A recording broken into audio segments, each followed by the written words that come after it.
Meritíssimos e meritíssimas, está começando mais um Toga Voadora especial de American Horror Story. Eu sempre estou aqui para falar sobre os personagens da série, contar um pouquinho da história deles, curiosidades, fazer reflexões sobre. E hoje eu trouxe uma pessoa especial.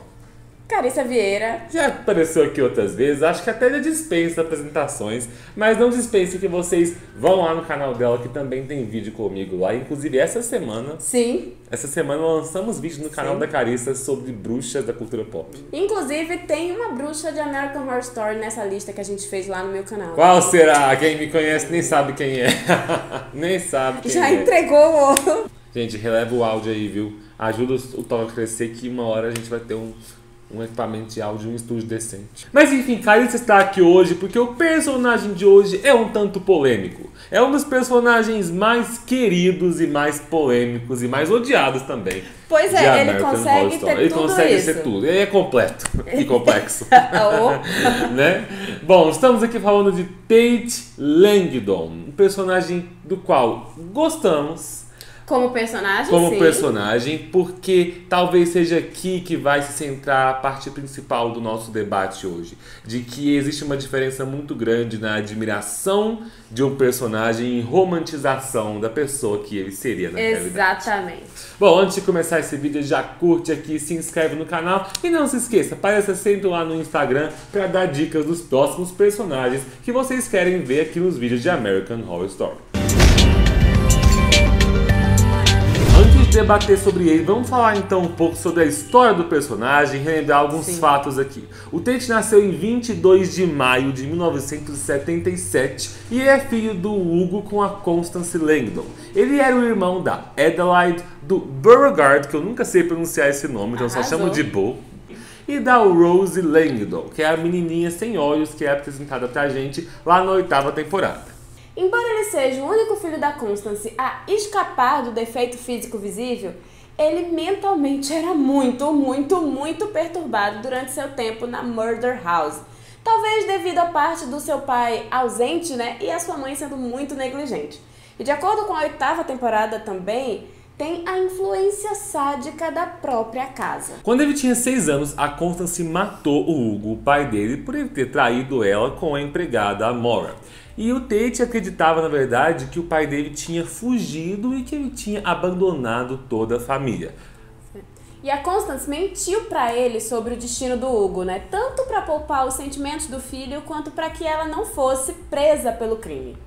Então, assim, tendo sido levado a acreditar desde uma idade precoce que o pai dele tinha abandonado ele, o Tate foi forçado a crescer preso ali na sombra do perfeccionismo obsessivo da Constance, né? Sendo tratado como o filho favorito dela. Muitas vezes ele era elogiado por ela por ser o único filho atraente dentre os 3. Só que assim, embora a Constance frequentemente inventasse desculpas para acobertar as ações dele, dizendo que ele era, tadinha, só um menino muito sensível, ela se tornou verbalmente abusiva quando, nas palavras dela, ele falhou em agraciar o mundo com seus dons, já que o menino começou a apresentar características de uma criança excluída, sozinha e psicologicamente perturbada. Será por quê, né? Por quê? E assim, ela fez com que ele acabasse se ressentindo, né, por se sentir incapaz de satisfazer as expectativas irrealistas da própria mãe. E esse sentimento em relação a ela só aumentou quando o Tate descobriu que o irmão dele, o Bo, porque assim, eu vou chamar ele de Bo também, entendeu? Ele estava acorrentado no sótão como um animal. E posteriormente ele acabou sendo assassinado, né, pelo Larry Harvey, a pedido da própria mãe, a Constance. Tudo isso porque a Constance, na época, chantageou o Larry, né, fazendo com que ele matasse o próprio filho dela em troca de favores sexuais. Que pessoa horrorosa. Que pessoa, né? Não sei se dá pra falar que ela tinha afeto, se ela manda o cara matar o filho. Eu não acho que é um afeto real. Eu acho que ela não tratava mal os filhos. Ela demonstra pra eles uma ideia de afeto, mas que na prática não existe. Porque, na verdade, eu acho que ela gosta muito mais de si e das aparências do que de qualquer coisa, sabe? Então, assim, a sociopatia não é de sangue, é talvez, genética, né? É genética. Bom, embora o Tate, então, ele tenha tentado se rebelar contra a Constance na tentativa de proteger os irmãos que ele ainda tinha, ele foi incapaz de impedir a destruição final da família, né? E ele culpou a mãe por prejudicar matar todo mundo que ele amava, e isso causou ali uma ruptura permanente no relacionamento entre os dois.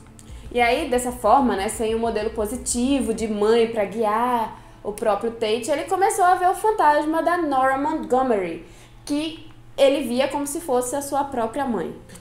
Pois é, então assim, todas essas circunstâncias, juntamente com a influência que o Satã já possuía sobre a Murder House, já que é importante lembrar então que a Murder House sempre foi essa espécie de portal para as forças do inferno.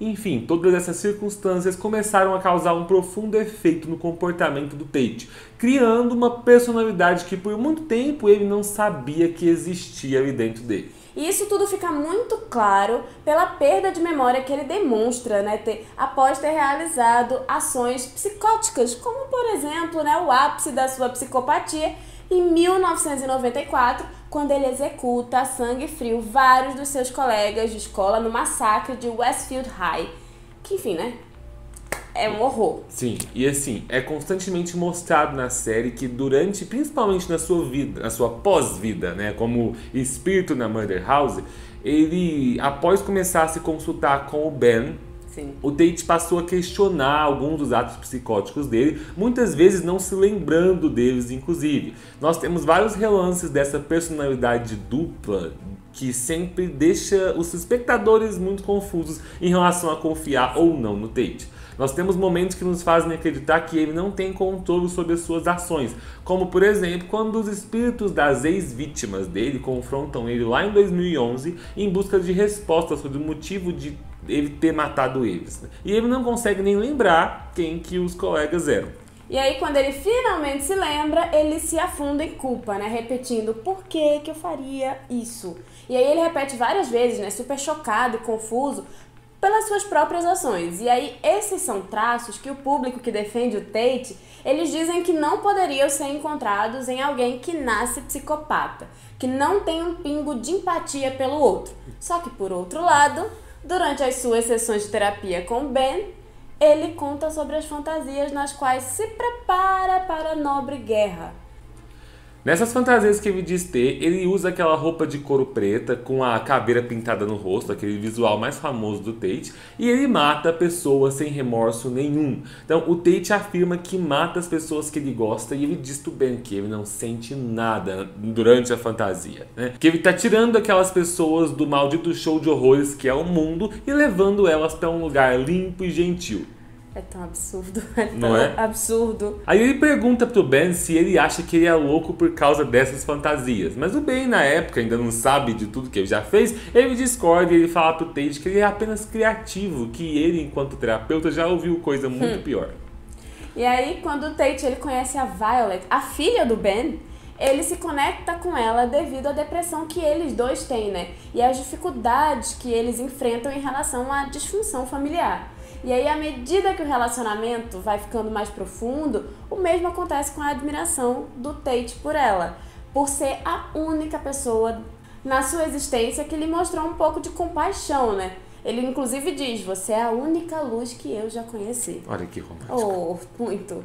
E aí ele acaba se apaixonando por ela, né? Enfim. Então assim, na cabeça do Tate, o propósito dele enquanto fantasma é ser amigo da Violet e talvez até algo mais, né? O que força ele a proteger ela dos ocupantes malignos da casa e ficar ao lado dela o máximo possível.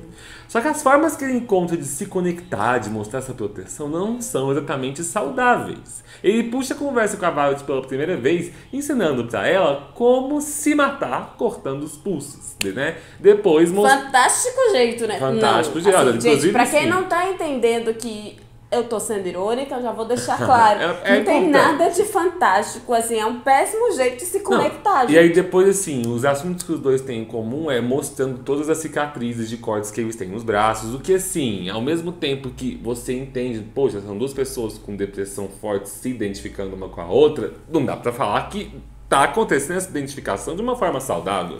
E até porque, por fim, ele tenta convencer ela lá no começo da temporada ainda a matar a garota que faz bullying com ela na escola. E quando ela não mata, ele convence a Violet a levar a menina ao porão da Murder House, onde ele não só assusta a pobre da garota com as suas habilidades de fantasma, mas ele também faz com que o infantata ataque ela. E assim, depois disso tudo, lá pro final da temporada, quando a Violet morre de overdose de comprimidos, ele vai lá e tenta salvar ela desesperado, mas não consegue. E aí ele fica chorando lá, gritando desesperado pela morte dela. Ele inclusive é quem fica encarregado então de mostrar pra ela depois o seu cadáver, revelando pra ela que agora ela é uma fantasma e revelando também que ele é um fantasma. E depois ele fica ali tentando consolar ela, tentando ser um ponto de apoio. E aí, né, nesse ponto, quando alguns de nós podem quase ser convencidos de que ele talvez fosse uma boa companhia, pelo menos uma companhia aceitável para ela. Só que a gente descobre que ele foi responsável por vestir a fantasia do Rubble Man e não só ter assassinado mais gente usando a fantasia, mas também ele estuprou a Vivian, a mãe dela. Exatamente. Gerando inclusive o Michael Langdon, que nós conhecemos na 8ª temporada como o Anticristo. E assim, no final da primeira temporada, essa é tida como uma ação imperdoável, tanto que a Violet termina a temporada sem olhar na cara dele, deixando bem claro ali que ela não quer mais saber dele, não por agora, mas por toda a eternidade dele. Então não tem volta, a princípio, né? Sim. Porque aí, lá na 8ª temporada, cara, vocês vêm fazer o quê? Passar pano pro Tate! Não é? Pra limpar todos os erros, todas as porcarias que ele faz, né? Pois é. E assim, de acordo com a Madison Montgomery, todas as ações cruéis do Tate foram causadas desde a infância dele por influência da Murder House, por causa da força da casa, tendo o ápice sendo o estupro da Vivian, já que Satã já estava pretendendo ali gerar seu filho, o Anticristo. Então assim, ainda de acordo com a Madison também, depois que a Vivian Harmon deu à luz ao Michael Langdon, o Anticristo ele saiu dali, então todos os pensamentos violentos dos moradores da Murder House, principalmente os do Tate, foram junto com ele, confirmando então que os assassinatos do Tate eram por causa do domínio do diabo sobre ele e que na verdade ele é, de acordo com o que mostra ali, um menino de, abre aspas, Carissa, natureza doce, né, que a Violet conheceu. Então, como resultado, a Violet é finalmente capaz de perdoar ele lá em 2018 e os dois encontram um final feliz juntos na morte. Eles vão ali, né? Vai tocar no final Somewhere Over the Rainbow, sabe? Enfim, de qualquer forma, esses eventos são revertidos, né, pela Mallory, pela bruxa Mallory, que viaja de volta no tempo para reverter o apocalipse, né? Então, portanto, ela reverteu também a reunião de Tate e Violet no processo. Então, assim, amém. Exatamente. Porque pelo menos isso, a gente odeia a viagem no tempo da Mallory, mas pra isso, a viagem testou, né? E aí, assim, essa é a história do Tate, a história que vocês já conhecem, só quisemos aqui resgatar todos os detalhes e ficam os questionamentos, né? Primeira questão aqui, muita gente se confunde em relação ao termo a ser usado pro Tate. Se o Tate seria um psicopata, se o Tate seria um sociopata. E, bom, apesar de o âmbito do que diferencia o psicopata e o sociopata ser muito grande, a gente pode tentar aqui resumir e fazer algumas comparações. A psicopatia ela seria uma condição mental mais avançada do que a sociopatia, já que o psicopata ele seria aquele incapaz de demonstrar sentimentos como arrependimento, que de fato o Tate demonstra em alguns episódios, emoções, por exemplo, chorar pelas pessoas que ele matou. Existe uma diferença grande na coisa porque o sociopata ele consegue reproduzir esses sentimentos. Ele parece ter empatia, então é muito mais fácil no dia a dia você circular com um sociopata do que com um psicopata, porque o sociopata ele se mistura com mais facilidade. Inclusive, eu não sei até que ponto isso acaba sendo mais perverso do que a coisa do psicopata. Pois é, eu acho isso muito interessante. Pelo seguinte, as pessoas batem tanto, o fandom de American Horror Story bate tanto nesse foco de falar se o Tate é psicopata ou sociopata, e se esquecem muitas vezes de tipo, isso realmente faz alguma diferença no momento de questionar se o relacionamento dele com a Violet é saudável ou não? Não. Vamos fazer uma coisa? Vamos, assim, esquecer por 20 segundos que ele estuprou a mãe dela. Não pense nisso nesse momento. E pense simplesmente no relacionamento dos dois. Pode ser tanto o relacionamento que eles têm no início, quanto que eles têm quase ali no final. Não só o Tate é depressivo, tem vários pensamentos suicidas e precisa de ajuda terapêutica, como a própria Violet também. E os dois, ao invés de se encontrarem como ponto de apoio, eles se encontram como estímulos depressivos, estímulos suicidas um pro outro. A gente vai acrescentando as camadas aos poucos, né? Porque assim, nesse ponto, da mesma forma que o Tate não faz bem com a Violet também não faz bem pro Tate. Mas aí o Tate, ele traz aquela coisa extra, né? Que é a coisa de falar assim, né? Que ele vai estar ali pra proteger a Violet, que ele vai ser a figura de apoio dela, que ele vai proteger ela do mal, proteger ela dos espíritos, então que ela precisa confiar nele, e a Violet vai ao longo da temporada criando essa relação de dependência dele. E aí é um ponto muito chave, porque ela fica tão dependente dele que ela se afasta das outras pessoas. Exato. E isso é uma característica fortíssima de um relacionamento abusivo. E a própria pessoa que tá lá no relacionamento abusivo, ela não consegue perceber a manipulação. E assim, querendo ou não, o Tate é extremamente manipulador com a Violet. Sabe? Independente do espírito, da coisa da Murder House, do quão mal ela faz pra ele, assim. Ele é manipulador. Gente, ele tentou convencer ela a matar a colega. Sim. Tipo assim, mas ó, sabe quais foram os momentos da temporada, principalmente da primeira, em que eu mais percebi que, nossa, meu Deus, olha o tanto que o relacionamento é abusivo. É porque, na realidade também, mas principalmente na ficção, a gente consegue enxergar quando um homem é abusivo com a sua parceira, ou parceiro, quando você vê a reação do homem depois de perceber as cagadas que ele fez. Que é sempre aquela reação de, mas eu amo você, foi por amor. E, gente, o Tate, ele consegue convencer vez ou outra a Violet, mas ele consegue convencer tanta gente do público com essas cenas. Aquela cena final da primeira temporada, quando ele tá assim, perdido, porque a Violet diz que não quer saber dele nunca mais. E ele tá perdido porque ela é tudo que ele tem, ele precisa reconquistar ela. É muito comum o abusador, ele usar de mecanismos para que as pessoas, inclusive a pessoa abusada, sintam pena dele. Ele comete um monte de atitudes, assim, de atos horríveis, horrendos, abusivos, manipuladores. Mas a manipulação dele é tão forte que ele consegue se colocar no papel de coitado na história, entendeu? Então o Tate tem muito disso. Sim. Muito. É muito fácil você perder o limite, assim. Você como espectador, mesmo você sabendo que é um relacionamento abusivo, você acaba criando uma certa empatia por ele, e é muito fácil você perder de vista, assim, o quão manipulador ele tá sendo e acabar sentindo pena dele. Que é um pouco daquela questão que a gente às vezes confundia a empatia com a admiração pelo personagem bem construído. Acredito que eu posso falar aqui em nome da Carissa que nós dois somos grandes fãs do personagem do Tate. Ele é um personagem complexo que funciona muito bem no roteiro da primeira temporada e que tem uma atuação perfeita do Evan Peters. Eu só gosto, se for comparar atuações do Evan Peters, a única que eu gosto mais do que o Tate é ele enquanto James Smart, lá em Hotel, que também é outro psicopata que a gente admira, mas não ama. São coisas diferentes. Muito diferente. A gente ama a construção do personagem. E aí, assim, tem aquela questão.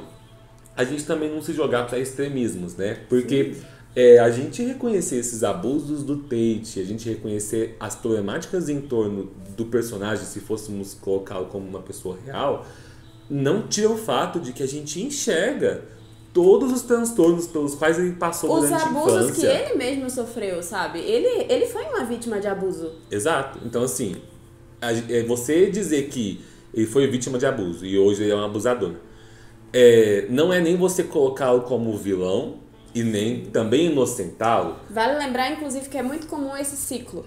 Principalmente em psicopatas. Mesmo que a gente inclua ele lá na coisa do sociopata e tal. Mas é muito comum que o abusador, ele passe por abuso. Sim. E assim, muitas vezes, psicopatas, sociopatas, eles têm gatilhos. Gatilhos mentais que fazem aquilo que já existe dentro deles crescer. Então, assim, em algum momento, com todos os abusos que ele sofreu, ele teve o gatilho.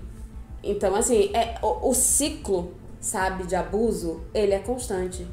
Então, e ele é muito real. E a questão é assim, nisso aí, você ao invés de enxergar ele como, sei lá, o mal ou o bem, é você enxergar ele como uma pessoa que precisa de terapia, que precisa de tratamento. Eu nem diria terapia, porque terapia é algo muito mais leve. Não, com certeza. Ele precisa de tratamentos psiquiátricos fortíssimos, assim. E fortíssimos. E fortíssimos, assim. Extremamente e, fortes. Inclusive, assim, em alguns casos não existem... não existe como a pessoa viver em sociedade. Sim. Então, assim, gente, o que a gente achou importante trazer essa discussão? Por quê? Vamos colocar aqui os últimos 2 pontos, então, né? Estupro da Vivian e Satã influenciando tudo. Porque vamos tentar engolir, então, a resposta da série. Ele só estuprou a Vivian porque Satã assumiu o controle ali e fez com que ele estuprasse. Exerceu uma influência sobre ele. Ainda assim, ele estuprou a Vivian. Eu Ai, não gente, consigo ainda assim perdoar ele estuprou estupro a de Vivian. jeito nenhum. Não dá pra perdoar e, tipo... Se tem uma coisa que eu não perdoo de jeito nenhum, é estupro, gente. E como é que a Violet pode conceber ficar com ele? A Vivian é mãe dela. Então, assim, eu acho que o que é mais difícil de engolir é porque é tão uma justificativa de roteiro que a gente não consegue... É uma justificativa de roteiro que chegou anos depois. Depois justamente por muitos fãs chipar. Gostar, exatamente. Então, e aí assim, é onde fica... isso impede a gente de imergir na crença. Sabe? Chega a ser impossível. Eu acredito que... entenda o que eu quero dizer. Eu acho que para entregar essa ideia, isso teria não só que ter sido construído desde o início, mas também precisaria ter sido deixado claro ali quando o Michael saiu da casa, que sei lá, alguma coisa saiu de dentro do Tate, sabe? Alguma coisa largou ele. Porque isso ainda só é falado pela Madison, ou que eu acho a personagem mais aleatória do mundo para explicar isso. Dentro da Murder. Ela não conhece o Tate, ela não sabe de fato como a Murder House funciona. E ela é a garota, a bruxa que quando foi abusada por outros caras, virou um ônibus e matou todo mundo. Então, tipo assim, na boa, é ela que vai vir passar o pano pro Tate? É muito irreal, assim. Não dá nem pra você acreditar, comprar essa ideia. Porque, assim, sério, a Madison, ela teria... Se ela soubesse o que o Tate fez com a Violet, com a Vivian, ela ia ser a primeira a matar o Tate. Então, assim... Eu acho que a gente tá trazendo aqui hoje não é nenhuma questão de opinião, falando, não, gente, a nossa opinião é que você deve gostar ou não gostar do Tate. É uma questão de ter senso, não é? Assim, gostar, vamos fechando aqui, admirar o personagem. Admiro, sem dúvida. Se você admira, se você não admira, incrível. Você tá livre de admirar ou não, mas você tem que entender ali alguns limites de, romantização. É problemático. É aí que tá o problema. Romantizar o personagem do Tate. Pode usar a camiseta. Pode usar. Inclusive muito bonita. Inclusive me deem de presente. Por favor. Ele com a caveira, gosto muito. Sim. Mas não vamos chipar Tate e Violet. Já usar uma camisa de Tate e Violet eu acho problemático. Já é problemático. É isso aí, gente. Bom, pessoal, então deixem aqui nos comentários quais outros personagens vocês querem ver. Se você é novo por aqui, tá chegando agora, tem muito vídeo aqui no canal falando de outros personagens e outros detalhes da série. A Carissa fala de American Horror Story também no canal dela, então não deixe de dar uma conferida. Muitas histórias reais dos personagens de American Horror Story. Isso aí. Nosso vídeo sobre as bruxas da ficção que eu fiz com ela vai estar aqui pra vocês explicarem também. E é isso aí. Um beijão. Tchau. E até a próxima.